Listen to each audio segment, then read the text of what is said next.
Printer from hell. It was Rita's quiet voice on the phone, still familiar over the 23 years since our divorce. She was just checking in, as we do from time to time with each other, keeping up, making sure no cataclysms have descended. A few minutes of pleasant talk, as usual, about the kids and their lives, and the 4 grandchildren we have in common. "Let me change the subject for a minute," she said. "I wonder if you're willing to give me some computer advice." "I'm happy to try," I answered.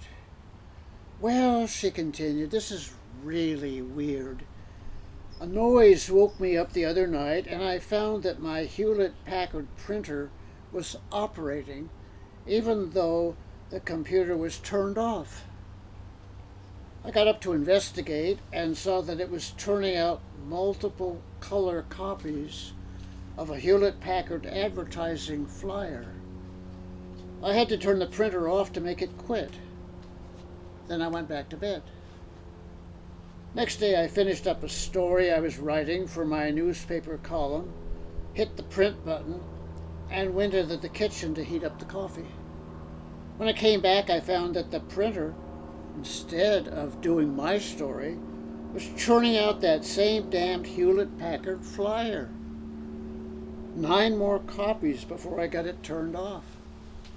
I was really burned up. Not only couldn't I get it to print what I needed, but it was depleting my color print cartridge. "Good grief, that is weird," I said. "You called Hewlett-Packard, I assume." "Yes, but it didn't help much. First, I had to wait forever to speak to someone, paying long-distance charges because they don't have an 800 number. Then, when the guy found out I had a Macintosh computer, he said they didn't handle those, and I'd have to call another number. When I called it, they were closed for the weekend." "Bummer," I said. "You got that right. Every time I try to print something, it refuses to do anything except flood my disk with more of those blankety-blank advertising flyers. I've got 31 copies so far. It just doesn't make any logical sense. How could the printer do that on its own when I haven't ever asked it to? I can't imagine any possible way. It's simply not consistent with the laws of physics or the rules of nature." "Boy, that's terrible, Rita. And I agree with you that it simply couldn't happen. But it did. And worse than that, it still is. You know, in the world of computers, it sometimes seems like all the laws are suspended. Things happen which just can't.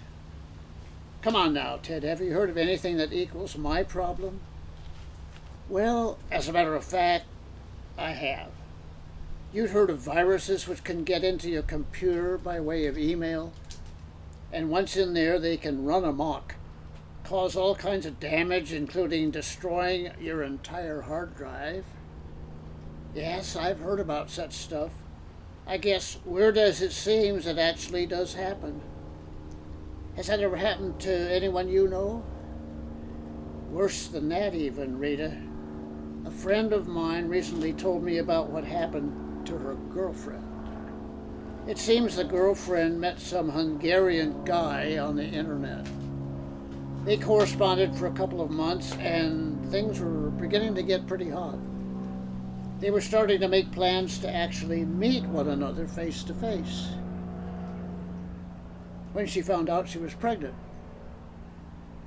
She knows it was Hungarian because she hasn't been writing to anyone else, and she doesn't have a real boyfriend. Now that's what I call a mean virus." "Well, that's unbelievably scary, Ted." "I know. You just can't be too careful these days. Anyway, I'm sorry I don't have a solution for your printer problem, but I'll ask my Thursday morning writing class. They're a smart bunch of people, and maybe one of them will have a suggestion for you. In the meantime, don't get yourself caught in one of those internet chat rooms with a Hungarian. Strange things happen. and I'm afraid the children would never understand.